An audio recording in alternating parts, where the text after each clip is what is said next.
Good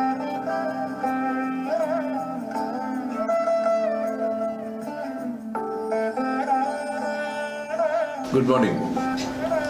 It is very timely to flag a new development which is affecting practically all the youngsters in the country. India being a country of young, we are all concerned about the future of jobs, and also, how the skills required for that kind of jobs are going to emerge. It has been called a fourth industrial revolution. It is called 4.0 by Germany, and many countries are adopting it. It is said that USA, France and Japan have already taken very huge steps to take this 4.0 industrial revolution into their fold.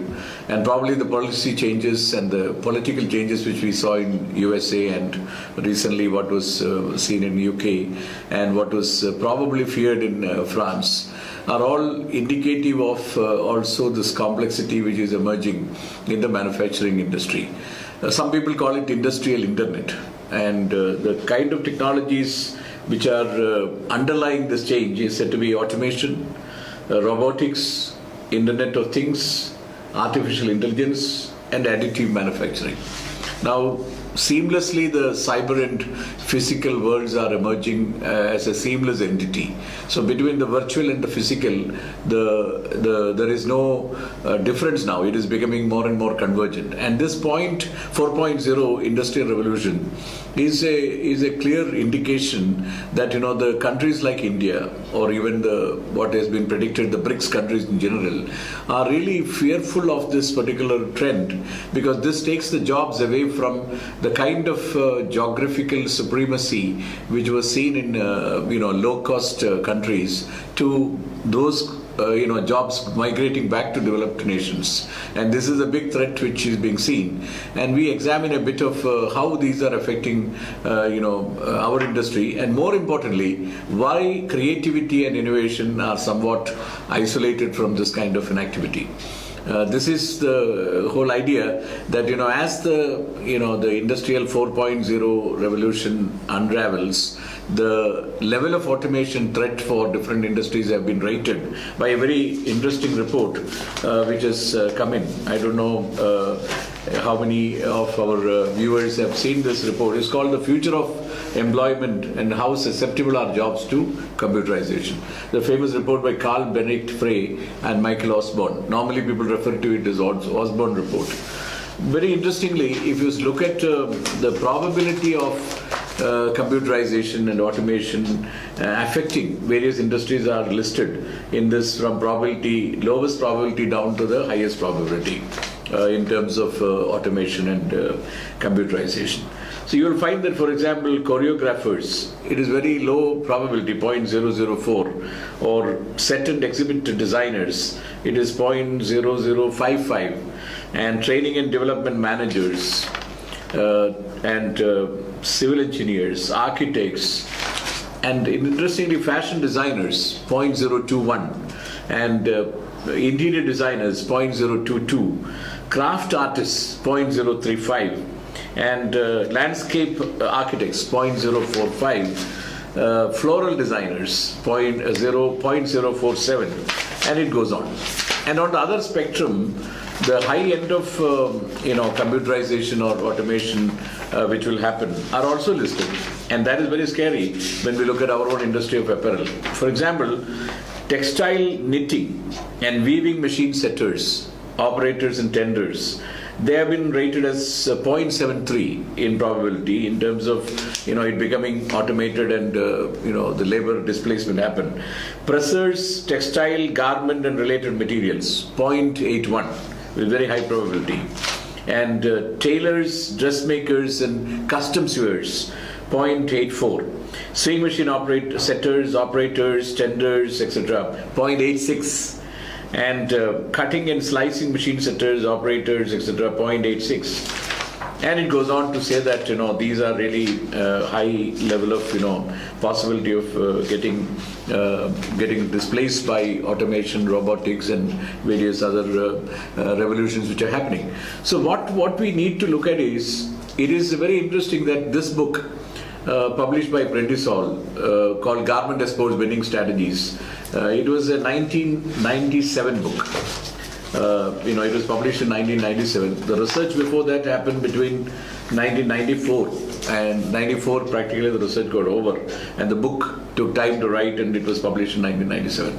So why I'm bringing this book is written by me, and it was done with a huge amount of research, because it covered several of India's importing nations as well as a sample of exporters.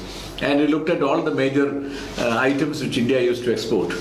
And it concluded, we are sitting at the 20 years, 2 decades later than the book has been published. It is 2017, and the book was published in 1997. So what did the book say? The book, last page of the book, 254 page number, and it calls for strategies for competitive advantage. Now, how does this all link to this page? We say that there is a Industrial Revolution 4.0. We have seen that its impact is affecting BRICS nations, and detailed studies are taking place on Korea, Japan, Germany, USA, how these are really unraveling going forward. The skill level is getting changed.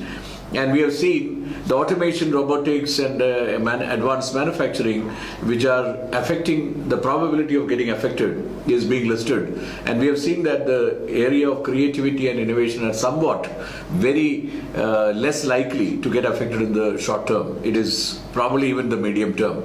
Long term, some of it might get affected, but still it is a very long way off from what the current generations are facing. And this, diagram summarized what was the positioning I had recommended to the Indian apparel industry in 1994 when the research got completed in 8 importing countries, and covering over 100 importers and about 100 exporters in India. So it was a comparison between what the exporters' perceptions are and what the importers' perceptions are, and where does the gaps lie in the spider diagrams which were created far ahead in that time in order to, as a technique. And the research concluded the only way India will survive is by having Indian positioning as a creative marketer of quality apparel.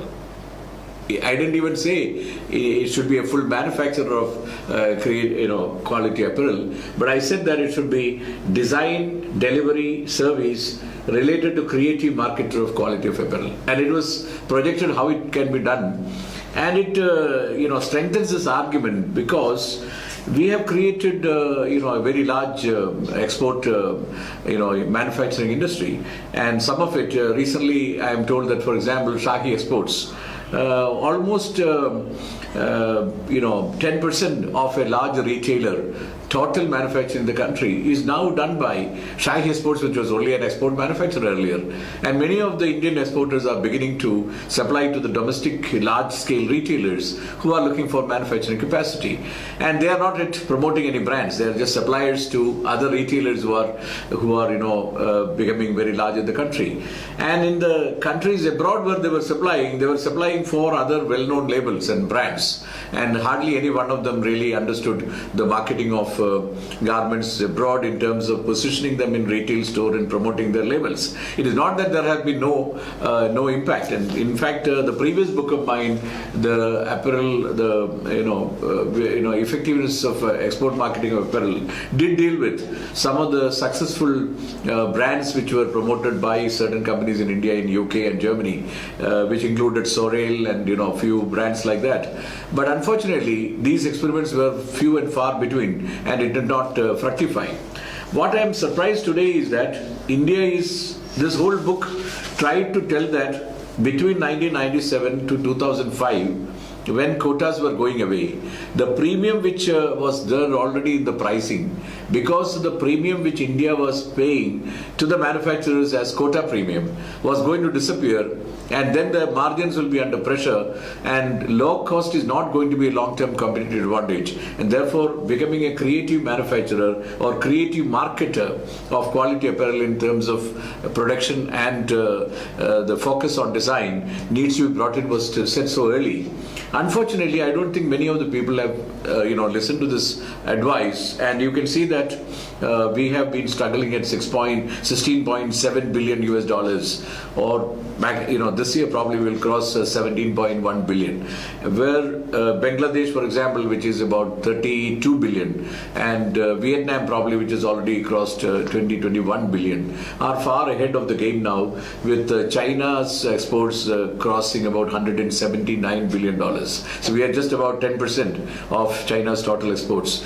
So that shows that the strategy of focusing on low cost and only purely manufacturing and logistics has not worked. And we have not been able to move up in unit value realization. I was talking to a garment exporter and asking them, what is the unit price that you're getting? Because when this book was written, it was about $4 to $5, and probably it has just migrated to about $5 to $6 at best. And still, our unit value realization across the country of the garments exported are still in that vicinity only. So this shows that there is a need for re-examining in the context of sustainable fashion, in the context of low carbon footprint fashions in the world, taking a positions like Sri Lanka did with garments without guilt, having done for nearly 3 decades of promotion. That country, though it is only doing about $4 to $5 billion, it has got a very clear niche in the world market, where when they look at ethical and very dependable kind of source of supply.